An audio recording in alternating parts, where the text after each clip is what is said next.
Good afternoon, everyone. It's Serotonin. I wanted to do a quick thing on this. I'm actually really surprised that nobody's doing a video on True Blood yet. Um, so we all know about adrenochrome. We all know about Hollywood. Um, this is really interesting. So Fefe, fried fish. This is something Madonna's been saying in all their weird. This is actually a very good video. I would highly suggest you watch this. Covfefe, this is something that people have been saying for quite a long time. And it's supposed to mean something or other about people getting together. Let me just see if I can find this because I have read so many places. Covfefe is a misspelt word of the word coverage in a viral tweet by US President Donald Trump. And people keep talking about this Covfefe. Turns out what it actually means is written in here. Fefe is iron and ferritin. It's the marker of adrenochrome junkies. Their supply lines are now cut. So all this FF, fried fish, FF, everybody thinks that this means false flag, but maybe it doesn't. Maybe it means Fefe. So there was a bunch of people who were supposedly patriots using this word, and now there was definitely someone who was saying, you know what, this isn't a good thing. This is not a good thing. And so I find it very interesting. And what I find very interesting about this too is you've got COV Fefe, coronavirus Fefe. Okay, and it's something that I noticed a long time ago. Now, something else that I noticed a long time ago when we started talking about the adrenochrome issue is this show, True Blood. Now, did anybody ever watch True Blood? Because I certainly did. I watched the first two seasons of this like crazy. I thought the first one was really interesting. I thought it was supposed to be like a play on racial discrimination in the South. Of course, it had nothing to do with that. It's to do with us accepting that it's okay and that they suffer and that we should, this is like um, that show, oh, what was it, Dexter, or the new one with Drew Barrymore, which apparently was a huge flop. Nobody got into that one. With Dexter, he was obviously, they made him into a victim. But what was so interesting about these shows and what they do is they try to get you to basically empathize with these monsters.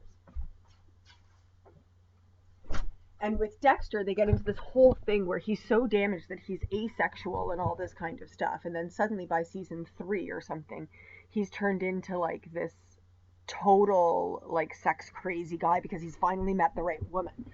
Which none of it makes sense. Like all of it is just absolutely some of the shoddiest storytelling and study of human psychology I've ever come across. But obviously they're not supposed to be humans, they're supposed to be psychopaths or whatever. But let's just get into True Blood, the show, okay? Just for a second. I'm going to read this to you. It's a fantasy horror drama, of course it is. It revolves around Sookie Stackhouse, who's Anna Paquin, who you can see, I'm just going to do this again. True Blood, just so you can see these images. So she basically plays this, okay, so these are all into like the later seasons, but initially she's like this cute little girl. She's, supposed to look like a little bit of a teenager, and immediately she's drawn to this guy who's a vampire who looks like a full-grown man. And so there's this very creepy thing, and then of course they ended up getting married, so it's all okay. And of course she came out during the filming of this show to say that she was bisexual, just to give that a boost. Anyway, telepathic waitress living in the fictional rural town of Bonton, Louisiana, and is set 2 years after the invention of a synthetic blood product branded True Blood, which I guess is what this Fefe garbage is. Anyway, it's allowed vampires to come out of the coffin and let their presence be known to mankind, chronicling the vampire's struggle for equal rights and assimilation while anti-vampire organizations begin to gain power. Well, it makes you wonder who's the bad guy and who's the good guy, right? So all the anti-vampire people are, of course, these absolute, hicks with southern accents. Probably, most of them are, sort of your typical southerner, blah blah blah, all kinds of, whatever. Anyway, the show is mildly entertaining, I guess. But what's really interesting is the theme. So here she is. She falls in love with a 173-year-old vampire Okay, so already we're talking about major age differences. It has it all, guys. It has it all. Very young, blonde, naive waitress falls in love with insanely old man. We'll just skip all that business. Okay. The fictional universe depicted in the series is premised on the notion that vampires exist, unbeknownst to the majority of human until 2 years before the series premiere, when the creation of synthetic blood by Japanese scientists, which eliminated vampires' need for human blood to survive, allowed the vampires to come out of the coffin and reveal their existence to the world. Does this not sound familiar? This so-called great revelation has split vampires into two camps: those who wish to integrate into human society, i.e. mainstream, by campaigning for citizenship and equal rights, and those who think human-vampire coexistence is impossible. A faction war! Because it conflicts with the inherently predatory and violent nature of vampires. It has also caused similar divisions amongst the non-vampires, who some believe that vampires should be accepted and granted rights, while others view them as monsters to be destroyed. And the whole premise of this show is mildly pinning it on racial equality, which just makes me want to punch things. It is so off the mark, so completely off the mark of reality. It's crazy. Throughout the series, other supernatural creatures are introduced, among them shapeshifters, werewolves, fairies, witches, and Menhiad, or whatever. The series revolves around Sookie Stackhouse, a telepathic human-fairy hybrid who's known as a halfling. See, I didn't get into that many seasons. Not to be confused with similarly named but unrelated creatures found in other fantasy works. She's a waitress at Merlotte's Bar and Grill, owned by Sam Merlotte in a small Louisiana town of Bonton. Sam is a shapeshifter, though his secret is kept hidden from most of the town. Other characters include Bill Compton, who's her old boyfriend, Tara Thornton. Oh, interesting. Sookie's tough talking but insecure best friend Ryan, and womanizing brother Eric Northam, 1,000-year-old vampire and sheriff of Area 5. Oh, okay, well.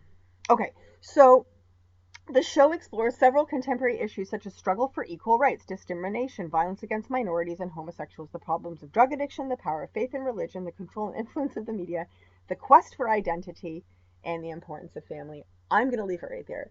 I'm getting a little bit worked up with this. So it had 7 seasons. Honestly, I will say this. Note of caution. There is ridiculous amount of violence and nudity in this show. This I just had to stop watching it at the end of season 2. It was just turning into something that I would not waste my brain on. And what's so funny is now looking back, I would never have given it the time of day. However, what's really interesting here, though, is there's info in here. I swear there's intel inside people. So, for those of you that like things like The Walking Dead or Game of Thrones or whatever, if anybody wants to do some digging, I'm sure there's plenty to come out of True Blood, and probably Dexter as well. As for the Santa Clarita Diet or whatever that was, I wouldn't even bother. Oh my gosh, I wouldn't bother with that one. But if you've seen it and you want to add to that, to my little synopsis here, then go for it. That would be great. Anyway, I'm out. It's just a quick one today, and talk to you guys soon. Okay, bye.